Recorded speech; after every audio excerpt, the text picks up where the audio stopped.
আজকে আমরা চলে গেছিলাম গোপালমা শিব শক্তিধাম মন্দির। আর শিব শক্তিধাম মন্দির যেতে যে এত বড় নদী পেরোতে হবে কোনোদিন ভাবিনি। Hello everyone, welcome to my mini blog. Guys, আজকে ওয়েদারটা কোনো ঠিক ছিল না, একবার বৃষ্টি হচ্ছে একবার রোদ হচ্ছে। ওয়েদারেরও কোনো ঠিক ছিল না আর আমাদেরও কোনো ঠিক ছিল না, তার জন্য আমরাও বেরিয়ে পড়লাম গোপালমা শিব শক্তিধামের উদ্দেশ্যে। ভাবলাম ঘুরেই আসি একবার গোপালমা শিব শক্তিধাম থেকে। তারপর 10-20 মিনিট পর পৌঁছে গেলাম আমরা গোপালমা শিব শক্তিধাম। আর এখন যাচ্ছি ভিতরে, এখন মন্দিরের বাইরে আছি আমরা, এখন যাব মন্দিরের সামনে।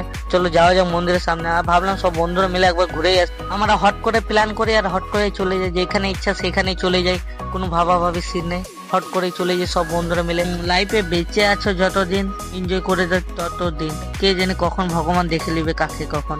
তাই আমাদের যেখানে মন যায় সেখানে আমরা সব বন্ধুরা মিলে চলে যাই, পকেটে না টাকা থাকলেও। আর এখন মন্দিরের ভিতরে চলে এসেছি, তোমরা অল্প করে নাও ঠাকুরের দর্শন। আর এখানে বিকেল বেলা আরতি হয়, এখনো হচ্ছে আরতি, তোমরা অল্প দেখে নাও এখানকার আরতি।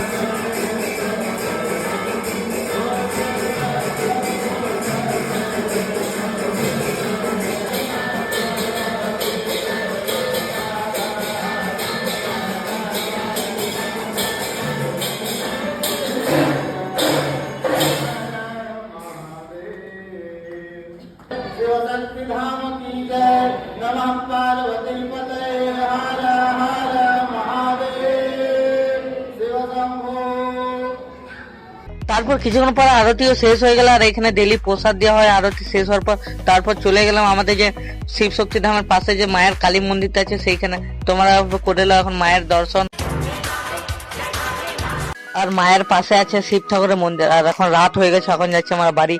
আর এত বড় নদী পেরোতে হচ্ছে যে কিছু বলার নাই। দেখতেই পাচ্ছ গাইস কত বড় নদী। আর এই নদীতে পেরোতে পেরোতে আমাদের দম বেরিয়ে গেল। তারপর নদী পেরিয়ে ফেলে একটু চলে এলাম সিঙ্গারার দোকানে, সবাই মিলে সিঙ্গারা খেয়ে নিলাম। আর এখন বাড়ি চলে এসেছি, সন্ধ্যে হয়ে গেছে। আর এখন আমার গরম লাগছে না, তাই আমার বডি খুলে দিয়েছি। দেখতে পাচ্ছি আমার যা বডি। ঠিক আছে গাইস, দেখা হচ্ছে নেক্সট ব্লগে।